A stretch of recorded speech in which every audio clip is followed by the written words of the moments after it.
زما عزیزانو الله جل شانه مونږ او تاسو دی دنیا ته د یو مقصد د پر را لېږلیو. هغه مقصد هغه د الله جل شانه احکامات د نبی علیہ الصلوۃ والسلام په مبارکه طریقه باندې پوره کول دي.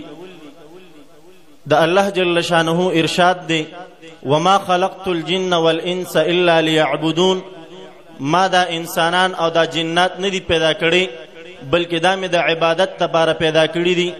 محترم مسلمانانو، الله جل شانه بیا قرآن مجید کې ارشاد فرمای ما دا انسانان او جنات پیدا کړي دي خو د خپل خوښې په عبادت لپاره مې نه دي پیدا کړي. دی به د جناب نبی کریم صلی الله علیه وسلم په مبارکه طریقه باندې زما احکامات پوره کوي هله به کامیاب وي. بیا الله جل شانه چې دا دنیا پیدا کړې ده په دې دنیا کې الله جل شانه 1,40,000 کم انبیاء کرام را لېږلي دي. هر یو پیغمبر په خپل وخت کې د خپل امت ته د الله جل شانه د احکاماتو تبلیغ کړی دی. چا چې د وخت د پیغمبر خبره منلې ده الله جل شانه کامیاب کړی دی. چا چې د وخت د پیغمبر خبره نه منلې الله جل شانه ناکامه کړی دی. د دغه پیغمبرانو په سلسله کې الله جل شانه سید الانبیاء سرور کونین جناب محمد رسول الله صلی الله علیه وسلم دی دنیا ته را لېږلی دی او الله جل شانه د تمام انبیاء کرام علیهم الصلاة والسلام سردار ګرځولی دی. الله جل شانه چې جناب نبی کریم صلی الله علیه وسلم دی دنیا ته راولېږه. نبی علیہ الصلوۃ والسلام د دغه خلکو په زړونو باندې محنت وکړو. د دغه خلکو زړونو ته د ایمان دعوت د کلمې دعوت ورته ورسو. هغه خلکو کې الله جل شانه داسې خلک تیار کړل چې ړومبي نه د یو بل وینو څکلو ته تیارو. بیا د هغې نه پس بیا په یو بل باندې خپل ځان ورکولو ته تیار شو.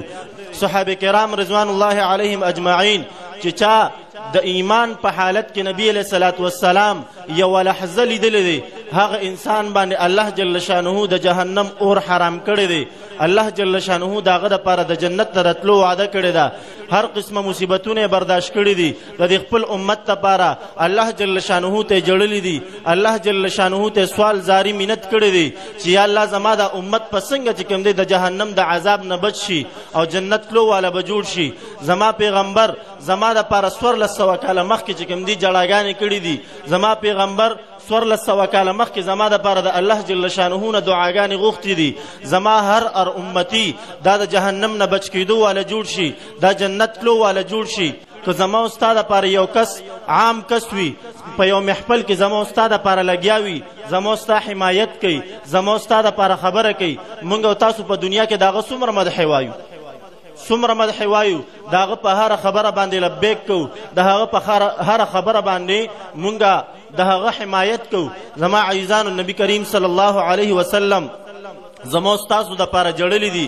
د دین اسلام دپاره نبی کریم صلی الله علیه وسلم تکلیفونه برداشت کړي دي او بیا نن چې زما او ستا دپاره د نبی علیہ الصلوۃ والسلام او د هغوی د ناموس دپاره وشي نو آیا مونږ هم هغسې محبت کوو هغسې چې کوم دی د نبی علیہ الصلوۃ والسلام سره خپله وفا ظاهرو څنګه چې زمونږ دپاره پکار.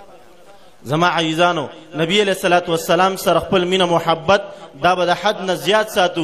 نبی علیہ الصلوۃ والسلام ارشاد فرمایي لا یؤمن احدکم حتی اکون احب الیه من والده وولده والناس اجمعین. پتاسو کې مؤمن تر هغه وخته پورې نشي کېدی تر څو پورې چې هغه د خپل ځان نه زیات د خپل اولاد نه زیات د خپل بلکې د تمام عالم انسانیت نه سیوا هغه زما سره زیات مینه محبت ونه ساتي. نن زما مینه محبت د چا سره دی؟ زما مور پلار ته څوک کنځلو کې زه ورسره جګړه کوم که نه کوم؟ زما رور ته څوک کنځلو کې زه ورسره جګړه کوم که نه کوم؟ زما زوی ته څوک کنځلو کې زما مور ته څوک کنځلو کې زما لور ته څوک کنځلو کې زه ورسره جګړه کوم که نه کوم؟ زه پرې ډزم کوم زه د هغه ګریوان ته لاس هم ورچوم. خو آیا نبی علیہ الصلوۃ والسلام چې زمونږ او ستاسو دپاره د محبت کوم معیار ایښودی دی زمونږ دا معیار هغومره دی؟ څنګه چې زمونږ ته په مور پلار باندې غیرت راځي دومره مونږ او تاسو ته د نبی کریم صلی الله علیه وسلم په هغوی پسې ګستاخي کیږي د نبی علیہ الصلوۃ والسلام په ناموس باندې داغونه لګولی کیږي. آیا مونږ له په هغې باندې هغومره غوسه راځي؟ مونږ او تاسو ته چې کلان وشي چې په پلانکي ځای کې د ناموس رسالت دپاره احتجاجي مظاهره ده آیا مونږ هغې ته چې کوم دی په شوق تلي؟ مونږ خو د مولیانو کار د مولیان پیش او کار پیش. نه زما عزیزانو چې چا دا کلمه ویلې ده لا اله الا الله محمد رسول الله، د هغه کس دا ذمواري ده د نبی علیه الصلاة والسلام د هر ادا به حفاظت کوي، د نبی علیه الصلاة والسلام د خولې د هر قول به حفاظت کوي، نبی علیه الصلاة والسلام د ناموس به حفاظت کوي، د صحابه کرامو د ناموس به حفاظت کوي. کو زما استاد خپل جناب نبی کریم صلی الله علیه وسلم سره مینه محبت وي، داسې کیدی نشي چې کافر را پاسي زما پیغمبر ته کنځل وکړي. زما عزیزان، نن زمونږ په دې وطن کې د نبی علیه الصلاة والسلام ناموس ته تیلی ورته کیږي، صحابه کرامو پسې کنځل کیږي، زمونږ زړه ته درد قدرې نه رسي. زمونږ په دې 400 کې چې 400 مونږ وی دا د هر چیز نه محفوظه ده، په دې کې چې کوم دی د نبی علیه الصلاة والسلام ګستاخي ونه شوه، دې کې د صحابه کرامو ګستاخي ونه شوه، دا به ولې کېده؟ مونږ او تاسو د صحابه کرامو په نقش قدم باندې روان وي. که زمونږ او تاسو د صحابه کرامو سره مینه محبت و، مجال د چا کېدی شي چې زما په صحابو پسې کنځل کړی وي. که زمونږ او تاسو د پیغمبر جناب نبی کریم صلی الله علیه وسلم سره مینه محبت وي، د چا مجال جوړېدی شي نبی علیه الصلاة والسلام په ناموس باندې هغوی داغ لګولی وي. زما د خپل پلار سره مینه محبت دی، څوک ترې راپاسي زما پلار ته د کنځلو کې یا زما پلار پسې سپکه وي، ته به بیا دا حشر ویني. زما د خپل پلار سره مینه محبت دی، ځکه ورته زما په مخ کې څوک کنځل نشي کولی، ځکه ورته زما په مخ کې څوک بد رد نشي ویلی. او زما د خپل نبی سره مینه محبت نشته، او کو زه په دې خولې باندې اقرار کوم نو دا زباني جمع خرج دی. زه صرف په خولې باندې د خپل پیغمبر سره مینه محبت ساتم. زه د خپل رور سره مینه کوم، زما رور ته څوک سپک نشي ویلی. زه د خپل مور سره مینه محبت کوم، زما مور ته څوک سپک نشي ویلی. نو چې زه د خپل پیغمبر سره مینه محبت کوم، څنګه به زما پیغمبر ته څوک سپکه وي؟ نن ما د نبی علیه الصلاة والسلام مبارکې طریقې پریښې دي، ما د صحابه کرامو په نقش قدم باندې تک پریښې دی. پاکستان چې په کومه نظریه باندې آزاد شوی دی، ما هغه نظریه پریښې ده. نن مونږ خپل زندگی دا د انګریزانو طور طریقو سره برابر کړې ده. نن ماته د مسلمان په جامه کې ځان بد ښکاري، نن ځان ماته د نبی علیه الصلاة والسلام په سنتو باندې بد ښکاري، نن ماته ځان د صحابه کرامو په نقش قدم باندې تلو باندې ځان راته پې بد ښکاري. کله چې مسلمان د نبی علیه الصلاة والسلام په مبارکې طریقو کې خپل عزت وګڼه او په هغې کې خپله کامیابي وګڼله، مسلمان به همیشه د پاره چې کوم دی په اوچته مرتبه باندې روان وي. زما عزیزانو، تاسو ته پته نه، مونږ ته خو دا پته ده چې په 14 اګست باندې پاکستان آزاد شوی دی، خو تاسو ته دا پته ده چې رمضان المبارک په اسلامي سویم تاریخ باندې آزاد شوی دی. بلکې دا به هم چاته پته نه، په دې مجلس کې به ډېرو کمو ملګرو ته دا پته چې نن اسلامي سویم تاریخ دی. زما دپاره، زه مسلمان یم، زما دپاره 2021 شروع کېدل او ختمېدل دا ما دپاره معنی نه لري. زه مسلمان یم، زما دپاره به اسلامي کال د محرم الحرام نه شروع کېږي، زما دپاره اسلامي کال ختمېدل دا به په ذوالحجه باندې وي. پکار دا چې محرم الحرام شروع کېږي، زه خلکو ته د نوي کال مبارکي ورکم. نو د عیسایانو کال به ختمېږي او د عیسایانو نوي کال به شروع کېږي، او زه به خلکو ته د نیو ایر چې کوم دی مبارکي ورکم، هلکه د نوي کال مبارکي ورکم. دا څومره د افسوس خبره د مسلمانانو چې زه مسلمان یم او زه مبارکي خلکو ته د عیسایانو د نوي کال ورکوم. زه مسلمان یم، زه مبارکي خلکو ته د عیسایانو د طور طریقو ورکوم. په 14 اګست باندې زه دا ګڼم چې پاکستان آزاد شوی دی، خو ما ته دا پته نه لګي چې په 27 رمضان المبارک باندې پاکستان آزاد شوی دی.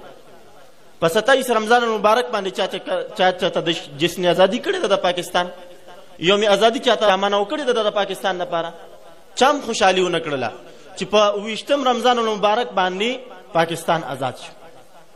خو چې ګورم نو د عیسایانو په طور طریقو، د یهودیانو په طور طریقو باندې نن مسلمان روان دی. کله چې مسلمان خپل روایات قایم ساتلیو، کله چې مسلمان د پیغمبر په طریقو باندې محکم روانو، د صحابه کرامو په نقش قدم باندې روانو، زما عزیزانو مسلمان په کامیابی باندې د مسلمان د نوم نه به چې کوم دی نو کافر یریده. او نن چې مسلمان خپل روایات پریښي دي، خپل د اکابرو په نقش قدم باندې تک پریښي دي، نو تاسو وګورئ زما په پیغمبر پسې څومره کنځل کیږي، زما په صحابه کرامو پسې چې په اسلامي مملکت کې د هغې په دارالخلافه کې چې کوم دی جناب صدیق اکبر رضی الله عنه ته کافر ویل کیږي. دا به ولې کېده چې زموږ ستاسو د صحابه کرامو سره مینه محبت وي؟ دا به ولې کېده په 400 کې به بشیر مستان ولې راپاسېده؟ هغه به د نبي علیه صلات وسلام ګستاخي کوله. طاهر نسیم به ولې راپاسېده؟ مرزا غلام احمد قادیانی به ولې راپاسېده؟ زما په پیغمبر په شان کې به ګستاخي کوله. دا زمونږ د کمزورۍ د وجې نه.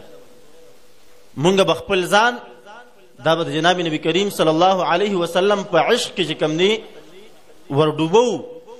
څنګه چې زما پلار پسې څوک خبرې نشي کولی، دغسې به د خپل پیغمبر تپوس هم کوو، د پیغمبر د بېعزتۍ تپوس به هم کوو، د هغې د ناموس باندې د داغ لګونکي لاس به ماتو.